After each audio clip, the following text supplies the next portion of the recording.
قل إن كنتم تحبون الله فاتبعوني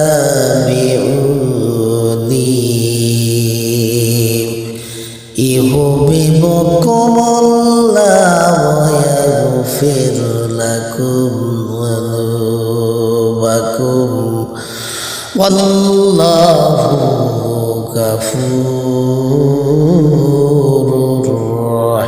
রহিম। হে নবী, আপনি বলে দিন, কোন মানুষ যদি আমি আল্লাহ আমাকে যদি ভালোবাসতে যদি চায়, তাহলে ওই মানুষগুলো যেন তোমার অনুসরণ করে।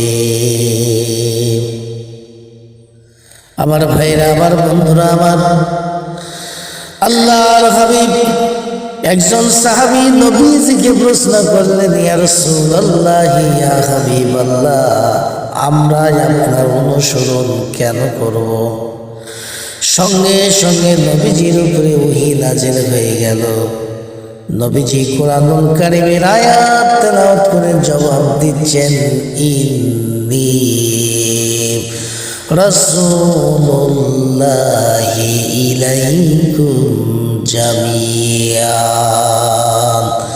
হে মানব জাতি, আমি মুহাম্মদ রাসূলুল্লাহ সাল্লাল্লাহু আলাইহি ওয়াসাল্লাম হলাম তোমাদের জন্য আল্লাহর রাসূল।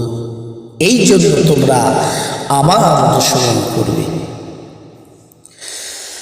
একজন সাহাবী প্রশ্ন করলেন, ইয়া রাসূলুল্লাহ, আমরা আপনার অনুকরণ কতদিন পর্যন্ত করব?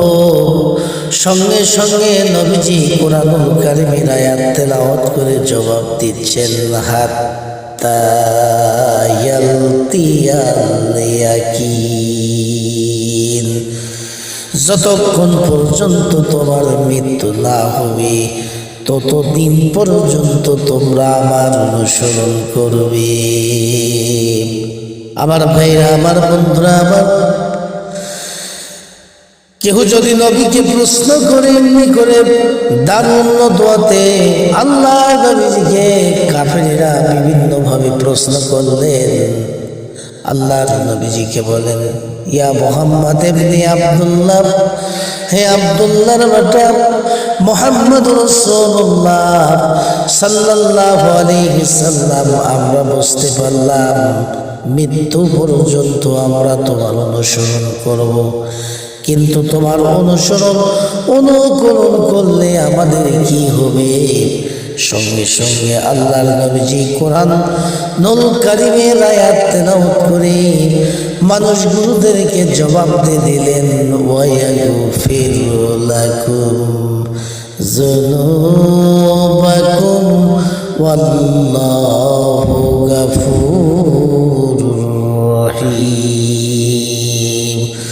তোমার জীবনের যত রকমের গুনাহগুলো আছে, সমস্ত গুনাহগুলোকে আল্লাহ রাব্বুল আলামিন মাফ করে দিবে। আমার ভাইরা, এই পৃথিবীতে বহু মনীষী এসেছে, গুরুনানক, চৈতন্যদেব, আচার্য ধীরত্ন, ঈশ্বরচন্দ্র বিদ্যাসাগর, বড় বড় মনীষী এই পৃথিবীতে আগমন তাদের হয়েছে, কিন্তু তাদের অনুকরণ করলে আপনার আমার জীবনের গুনাহগুলো মাফ হবে। একটা মানুষের অনুসরণ করলে আমার আপনার জীবনের সমস্ত